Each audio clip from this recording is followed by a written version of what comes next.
do we think, brothers, we can be disconnected from God that we came out of and win? We cannot win disconnected from the thing we came out of. Believers should be walking around with that boldness. I wasn't built to preach.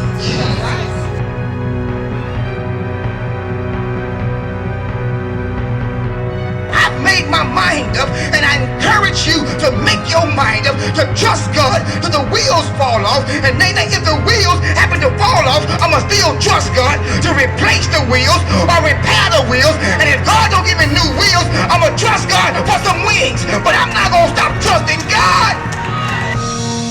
While you're standing, let's get ready to jump right into the Word of God. Thank you, thank you, thank you for your prayers. Thank you for your presence.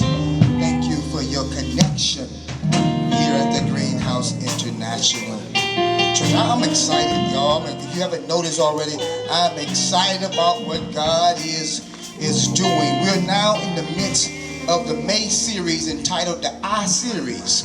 And the reason we entitled this series the I Series, because I want you to look at yourself in the mirror and take responsibility and accountability for whatever your life is. And I want you to make a decision to eliminate every excuse why you can't win and operate in your full potential. So the I Series is to eliminate your excuses in the midst of your hurdles. Matter of fact, I'm bold enough to declare on this morning that someone will walk in a season where you will take your place in the winner's circle.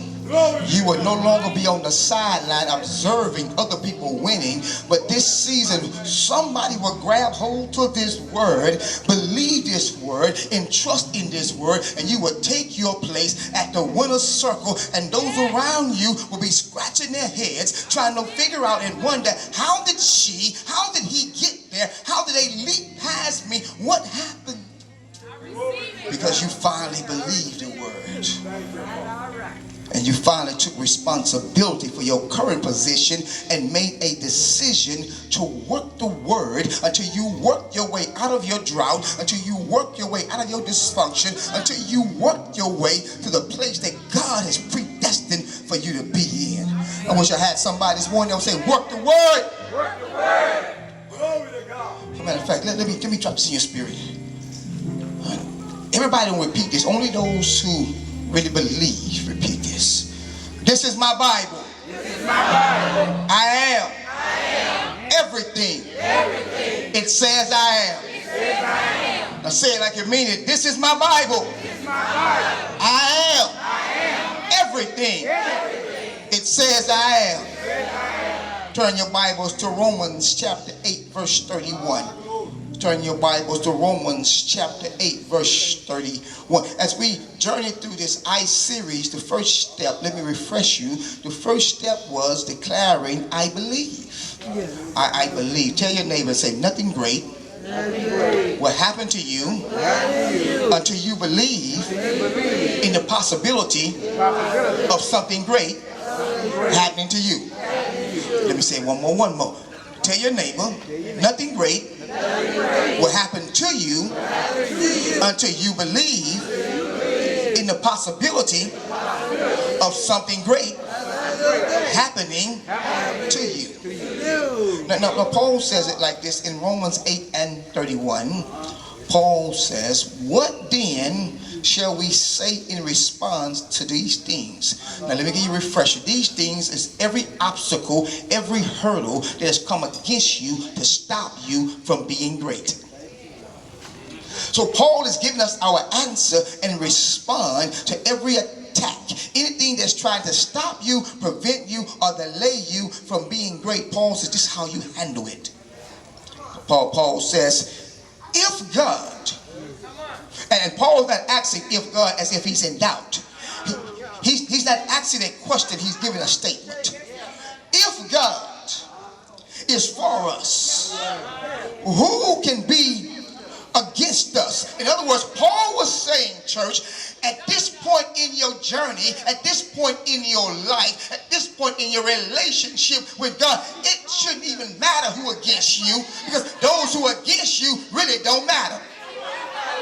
power that set me free right there. Those who are against me really don't matter, because if God is for me, it don't matter who against me. See, a real good coach never focuses on the opposition's playbook. A real good coach goes in the locker room, tells his team, if we run the plays the right way, if we run the plays with accuracy, if we do what we're designed to do, nobody can beat us. That may sound arrogant, but I'm coming to tell you this morning, if you run the playbook, the B-I-B-L-E, if you run the playbook, can't no devil in hell stop you, can't stop your marriage, can't stop your finances, can't stop your body, can't stop your children. If you run the play the right way, you will win.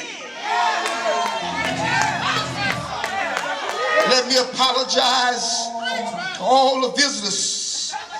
I'm well educated. I got protocol, but this morning I'm ready to lose my mind. No weapon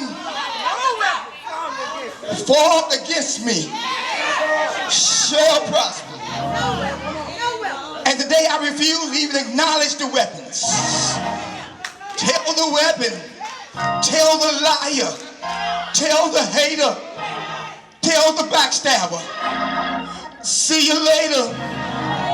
After a while, crocodile, you don't even matter. God is with me. Then Paul says, jump down to 37.